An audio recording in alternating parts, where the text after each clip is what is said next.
home economics. 35 pounds of carrots for $7. Deer season. Deer carrot season.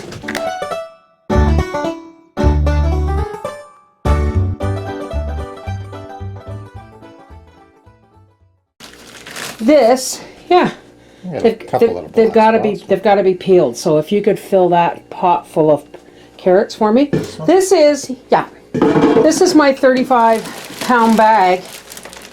Would you say it's 35 pounds, dear? Yeah, 25. Yeah, something like that. And these are deer carrots. Look at Gracie, you helping? These carrots cost $7. And if I can peel them all up tonight, I'll be able to save them all. I'll get you another pot, dear. That's a weird one. He's a Halloween carrot. All right, I'll get you the other pot. Here is a 3/4 of a 5-gallon pail of peeled carrots from that bag. And here is another pail full of chopped carrots in lemon water. Most of these are going to be chopped up and dehydrated. Some of them are really funky looking. Most of these are going to be chopped up and dehydrated, but some of the bigger ones I'm going to save to can with my turnips. Okay. Now, I have my bucket on the floor on a towel for a reason. Pulling these in and out of buckets is really wet. Now, I picked this one deliberately so you could see how huge this was. I want to show you how thin to cut your carrots for the chopper. Okay? If you have a French fry cutter, that would be awesome, but you still don't want them any thicker than that when they go through your chopper.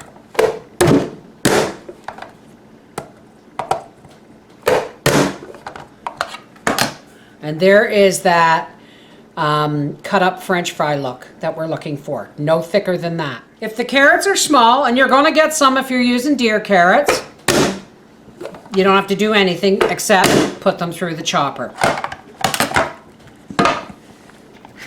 And into the lemon water, whoops, and into the lemon water they go. Let's get to blanching. Okay, we got our water boiling. Because of the size of these pieces, all right, they're like the potatoes, but they're harder than potato. They take longer to cook. I'm going to drop these in the boiling water and bring them up to a boil and cook them for a minimum of 2 minutes. Be careful, mindful of the splash, folks. Start out slow.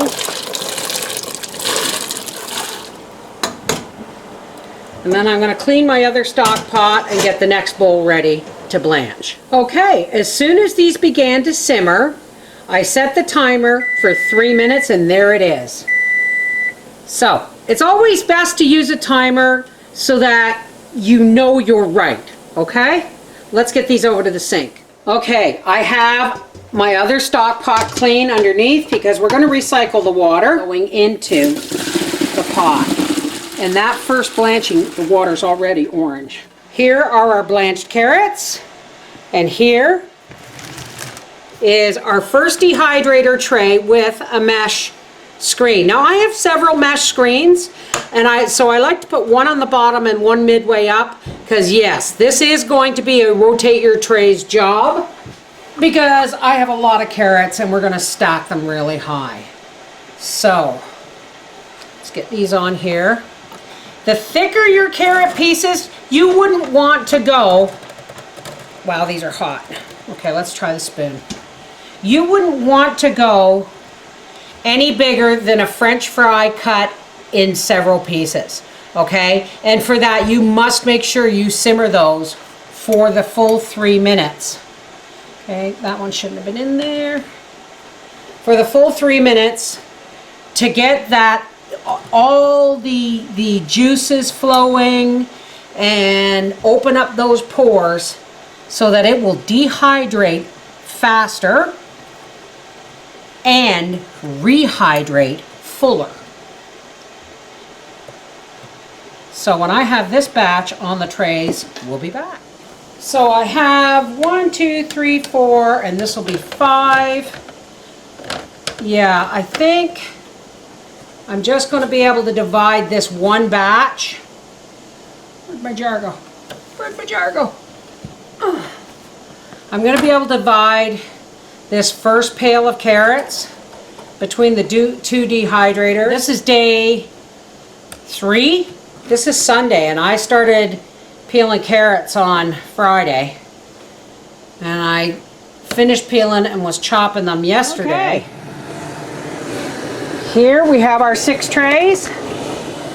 I may have to rotate them. I may not. I don't know. But it's set at 135 degrees for the fruits and vegetables setting. Now I gotta fill another dehydrator. 6 trays in the pantry and 1, 2, 3, 4 going into the porch. And I gotta start chopping on these. Okay, I got about half a 5-gallon pail of chopped carrots to go. And I'm gonna put these in a bowl of water in the fridge because Papa has pulled up my rutabagas. So I will be canning them with these carrots. Here are the rutabagas from my raised bed. Here's one of them anyway. Yeah, there's some worm damage and stuff like that, but this can all be cut away. I'd rather have the damage than look at the size of this thing. So, okay, so this, when Howie's not home to help me cut turnips, I have to do it like this. Well, let's start with taking off.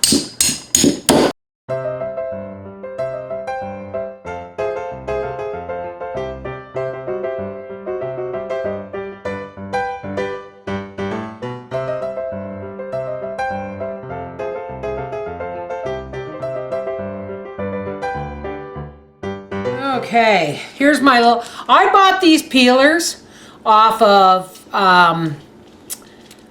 thing on Facebook. I really like them. It has a little baller, so if you have pits in your potatoes or you want to, you know, it's just, I just like it. And it does really well on turnip. Now this is how I do my turnip. Now my carrots that I'm going to can with the turnip are actually going to be in bigger pieces than the turnip.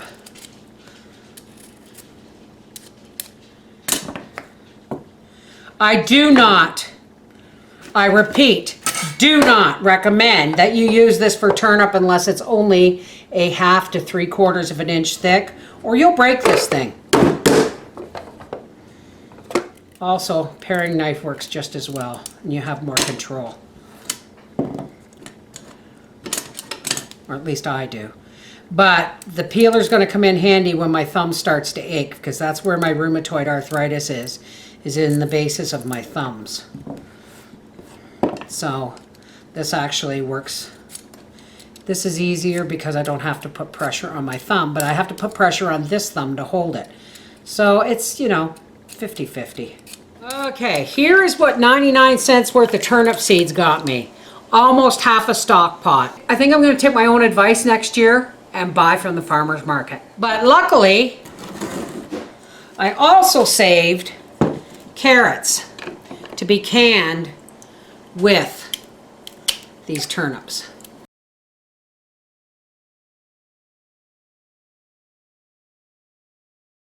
I'm going to finish cutting up these carrots into my turnips, and then we will can these tomorrow. Okay, here are our carrots, here are our turnips. I had to separate them because the turnips need to be blanched, but the carrots don't. And here is our blanching water, and I'm just going to pour in very carefully my half stock pot of turnips.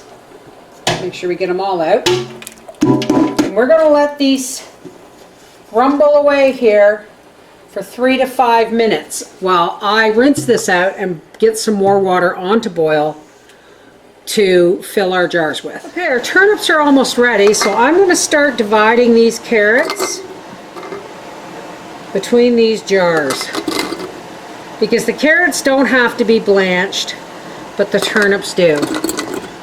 I actually really hope I have enough jars here. If I don't, well, I'll have to wash another.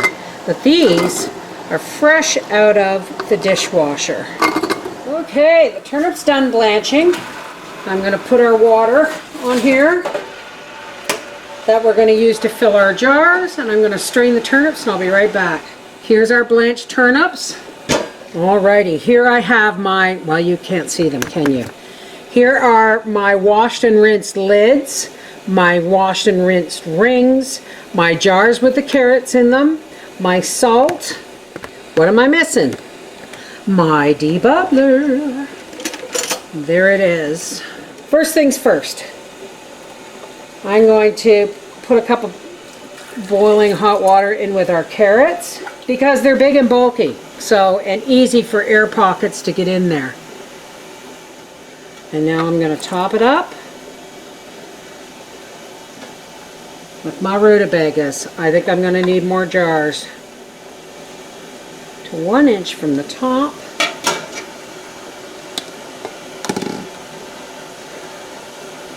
Always, always debubble. And if you find your water level went down, then you did your job correctly.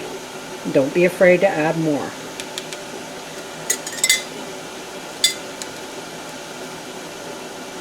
Some salt. I'll leave that amount up to you. You don't have to put any in if you don't want to, because we're pressure canning. There we go. And into the pressure canner that goes. Okay, in my canner I have the recommended amount of water in the bottom and one of these racks which the jars are sitting on, plus a couple of ounces of white vinegar to keep my jars from clouding. I have 6 quarts of turnips and carrots. I'm going to put this other layer on because I couldn't fit a pint in, but I could fit 2 half pints in. And that's what I'm going to do. These will come in handy when I want to throw a fast stew together and I don't have time to really cook those vegetables, right? I am going to pressure can these as quarts because that's the largest jar in the canner, understand? I'm going to put my canner lid on, lock it into place, and when this starts to spout a steady stream of steam, I'm going to set my timer for 10 minutes. Okay, we've been venting a steady stream of steam for 10 minutes and our timer has gone off, and on goes a 10-pound weight. Be sure and check your manufacturer's directions for your canner. If you live 1,000 feet or more above sea level, your weights and measure times may change. But this, because the largest vessel in here are quarts, as soon as we get the first vigorous jiggle, we're going to set our timer for 35 minutes for quarts. If this was pints, it would be 30 minutes. And here is our first vigorous jiggle. So now I'm going to turn my canner down to between medium and maximum, where my canner is comfortable. Just giving me a gentle rocking motion with the occasional jiggle.